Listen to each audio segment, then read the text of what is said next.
Yo, it's your boy Kenji, man, and I got an episode review on Bel-Air episode 2 titled Keep Your Head Up.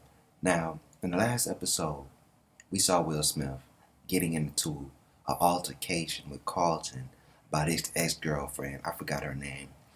But he swung at Carlton before the episode cut off. And in this episode, we see that Will Smith stole him and they had a big fight and was posted online. So Aunt Viv finds out about it. They're fighting. Even his mother finds out about it because it was posted online, and we can see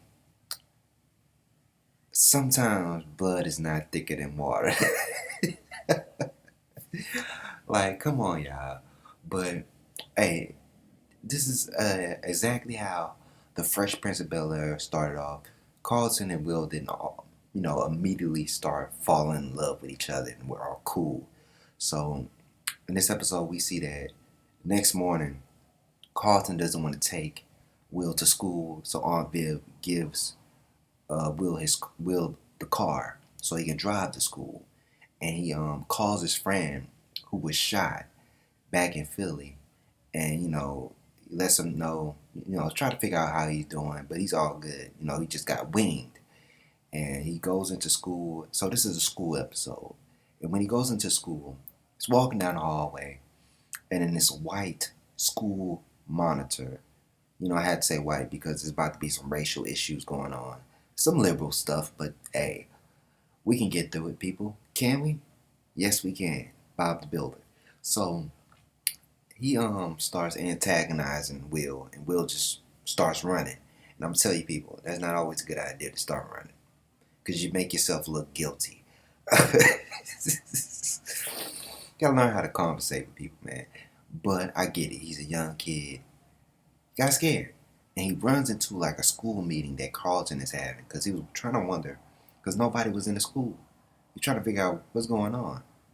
And he walks in and he see Carlton is giving a speech to like the whole school. And we start to see like the differences between, you know, their we see two different perspectives. We see the black kid who is being chased by the white guy, supposedly, allegedly racist, and we see the black guy, the black, student who's actually running the school. And so you see two different perspectives, and I like that. It's not just one perspective where it's just racial tension all the time, where the Will Smith character is just being oppressed or something like that. But it gives me two different perspectives, based on class. It's not just racism, it's classism, people. And so it's I see it now. And I like where this show is going with that. I like that. I like that idea. You hear me, Bel-Air? Producers, directors. I like that idea. And so we go further on to the episode and we see Will Smith is starting to fit in, start to know his way around school. He wants to join the basketball team. The coach is like, he knows what happened back in Philly. And he wants Will Smith to prove himself by doing tryouts, even though Will Smith was like the top basketball player at his school. He still wants him to try out. And Will Smith is having problems, with his shooting skills because he's still thinking about how the cops basically beat him up. And I was thinking like, wait a minute, we didn't see the cops beat you up in the first episode. And then I realized when I went to Wikipedia and I looked up Bel-Air episodes, is directed and written by different people. And so I'm thinking like, this director wants you to focus on police brutality. And even though I was thinking like, so the reason why you're not playing good is because the cops roughed you up. Not the fact that somebody's trying to come and kill you. That's the thing you want to worry about. Police roughing you up instead of the black guy the gangster drug dealer who's trying to kill you. That's okay. Different directors and they have their own ideologies. I can see that now, and they want to push certain agendas, and it's like whatever, bro. I didn't see the cops rough you up in the first episode. They should have showed the cops rough you up in that first episode, but guess what? Too many directors, like I said, too many cooks in the kitchen. So it kind of felt weird, and that was like agendas probably, agendas. So we got two different agendas going on at the same time. It didn't feel right, but I understood where they were going with it. They were saying that because he was roughed up by the cops, he wasn't shooting that good, and his uncle came out and started practicing with him and talking to him, and Carlton came out and seen it and got jealous, and so Carlton's getting jealous, like his family is getting taken from him and everything like that. So the next day at school, we see Will go to the trials. Dude does an amazing job. Starts at first he wasn't doing as good, and then he started busting threes, shooting good passes, and the coach picked him up and he makes the team. And Carlton sees him in the locker room, and Carlton's like, "Man, what you doing in the locker room? You ain't part of the squad. You ain't in no sports." And I'm thinking like, bro, you know he played basketball. And then he said some type of, it kind of was racist, but he's not white. He says, "Oh, this ain't the first time a black kid made it into uh I forgot I can't get it word for word, but he's basically saying that he's moving up in the school based on his basketball skills." And I'm thinking like, yeah, you trying to make that seem like a black thing? Nah, bro. Anybody who got basketball skills is going to be moving up in school. You know what I'm saying? It's just what it is, what it is. You got a talent, it's going to help you move up, all right? So, after that, Carlton tries to fight Will in front of a whole bunch of other students, but Will walks away. Walks away because it's not worth fighting your own cousin because he's jealous of you. You know what I'm saying? And it's like, Carlton, bro, you're making it seem as if Will's trying to steal something from you, but really he's just creating his own way with your opportunities with the opportunities that's given to him thanks to your father and his mother. And we also see Uncle Phil. He's running for I forgot what he's running for. Attorney, some type of state attorney or something like that. And he basically was talking about. It shows it's crazy, right? He was on a Big Boy podcast, and like some black people called in and was basically saying, what do you know about the black struggle and all this? You're rich and everything. And I'm thinking like, oh, this classism stuff that's going on, this shit is real. Because a lot of black people who are poor try to make it seem as if just because you have money and you're black, you don't understand what they went through. And it also talks about how Uncle Phil, he comes from money. You know what I'm saying? He got his dad's farm was taken from him, and he sued and got it back and made some money off of it. And it shows a lot about that. And like I said, yeah, there's some liberal ideas and agendas in there, but it's also a way for you to see both sides of the coin. Rich black kid, poor black kid, in the same environment, and you get to see two different perspectives, right? And so later on in the episode, we see, Will walking through the school, and then the hall monitor who stopped him in the beginning of the episode comes to him again, checks his bag immediately, and finds cocaine on him, right? And then you see him being taken away. But then you see Connor, who ain't his name Connor? Yeah, Connor, who's Carlton's best friend, coming to him and talking about, yeah, he basically admitted that he was the one that planted those drugs on him and got the hall monitor to get rid of him. And I'm thinking like, bro, that's still Carlton's cousin. And if Carlton goes along with this, then it just shows you. I don't think he's gonna go with it, cause you can see it on his face that, yo, that's fucked up. That's still my cousin.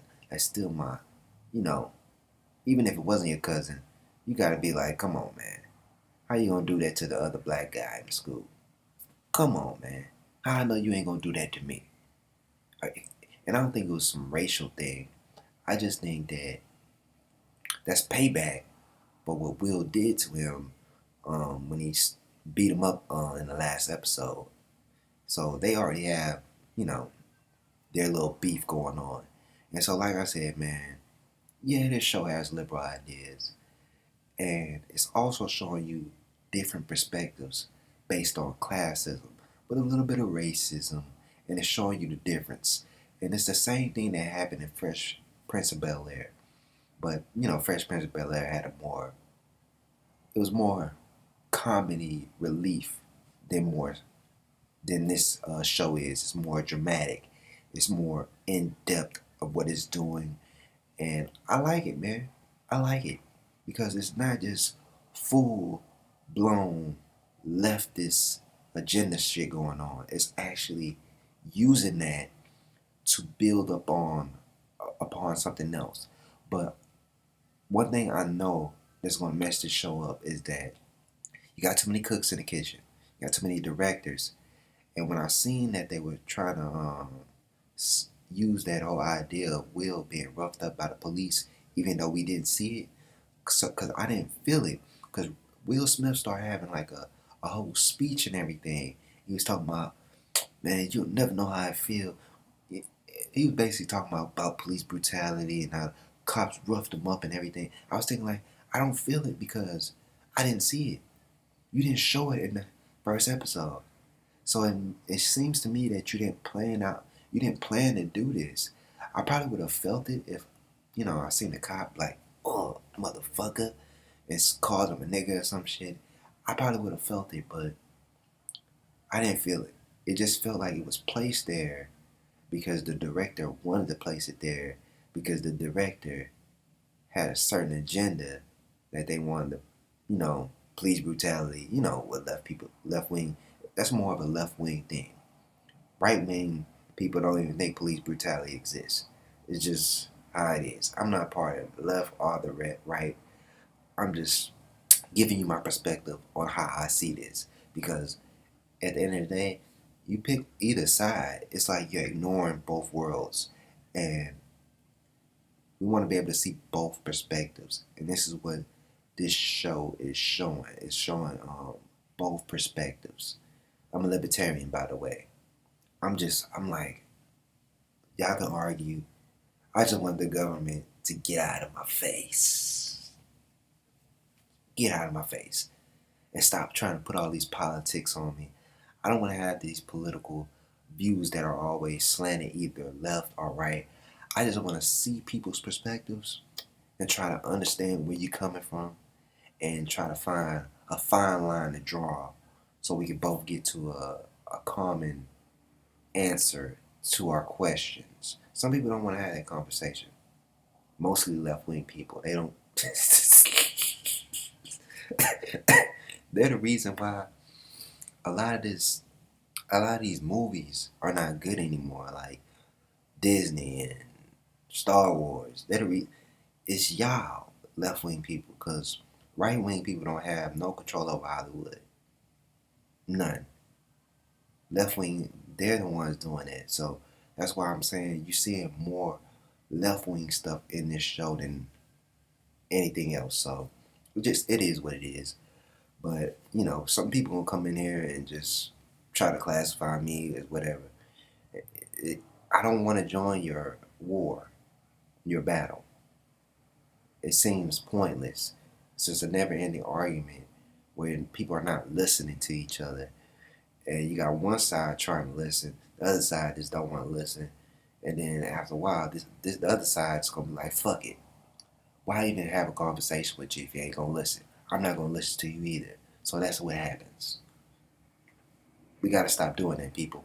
And I hope this show talks about, you know, how conservatives and liberals are not conversating and coming to the table and talking instead of just saying, you know, conservatives seem like, oh, the conservatives are racist and the liberals are the ones trying to do something. It's like, nah. There's bad people on both sides, and there's probably good people on both sides as well. It's just people are not having a conversation. And that's what I like about this show. Different perspectives, but as we move on, we're going to see Carlton and Will come together because you're going to start seeing it's like there's people coming after Will. And guess what? It's Carlton's friends. And there was an episode in a Fresh Prince of Bel-Air where you had these black